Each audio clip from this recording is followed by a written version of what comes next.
জনসভাতে লোকজন আনাটাই মুশকিল হবে। রৌদ্রের মধ্যে কে আসবে? রাত্রিবেলা গিয়ে মিটিং করতে হবে আর কি। বাংলাদেশের নির্বাচন বেশিরভাগ সময়ই আপনার ডিসেম্বর জানুয়ারির মধ্যে হয়েছে, কিনা আমাকে ইফতার পার্টি করতে হবে। সংস্কার চাই না, নির্বাচন চাই, এই যে একটা আমাদের বিরুদ্ধে প্রোপাগান্ডা প্রচার, এটা কোনো যুক্তি নাই। প্রধানমন্ত্রী পরপর দুবার কেউ হতে পারবেন না। আমরা বহু আগে বলেছি যে এই ব্যবস্থা চলবে না।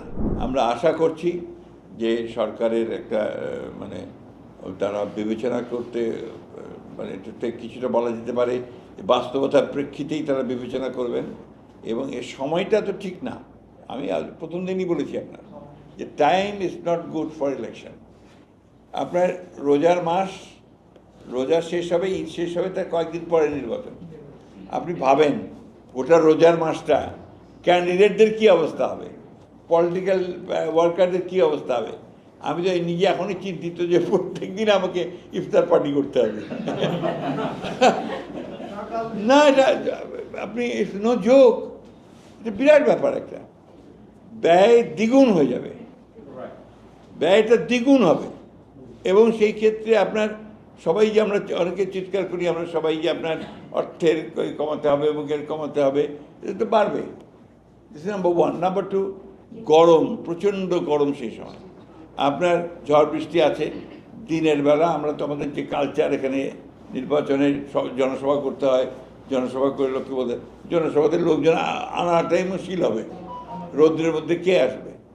রাত্রিবেলা গিয়ে মিটিং করতে হবে আর কি। সূর্যের এটা তো ওই যে কালকে কোথায় যেন দেখলাম যে বাংলাদেশের নির্বাচন বেশিরভাগ সময়ই আপনার ডিসেম্বর জানুয়ারির মধ্যে হয়েছে। মাত্র দুবার বোধহয় আপনার হয়েছে, তাও দুটো ইলেকশনই আপনার ঝামেলা ছিল। যাই হোক, তারপরেও আপনার আমি মনে করি যে নির্বাচনটা খুব বেশি প্রয়োজন।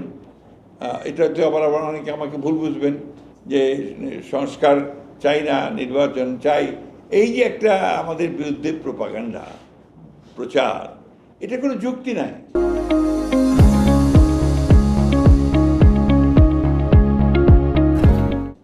আমরা তো বহু আগে সংস্কারের কথা বলেছি, আমরা বহু আগে বলেছি যে এই ব্যবস্থা চলবে না, এবং সেই ব্যবস্থাটাকে আমরা ভিশন 2030 ম্যাডামকে দিয়েছি এই রুমে বসে। আমার এখনো মনে আছে, after long debate for few days, 7 দিন 8 দিন ধরে বিভিন্ন বিষয়ে আমরা ডিবেট করে করে করে বিভিন্ন পেশার লোকজনদের সাথে কথা বলে কিন্তু আমরা দিয়েছিলাম আপনার ভিশন 2030। তারপরে আমরা যখন আপনার আবার ঐক্যের মতো একটা ওই যে যুগপৎ আন্দোলনের দিকে গেলাম, তার আগেই আমরা একটা 27 দফা আমাদের দলের পক্ষ থেকে দিয়েছিলাম। এরপরে যখন আমরা অন্যান্য আমাদের যুগপৎ আন্দোলনের শরিক দলগুলোর সঙ্গে কথাবার্তা বলতে শুরু করলাম, তখন দিনের পর দিন আলোচনা করে আমরা আপনার 31 দফা দিয়েছি।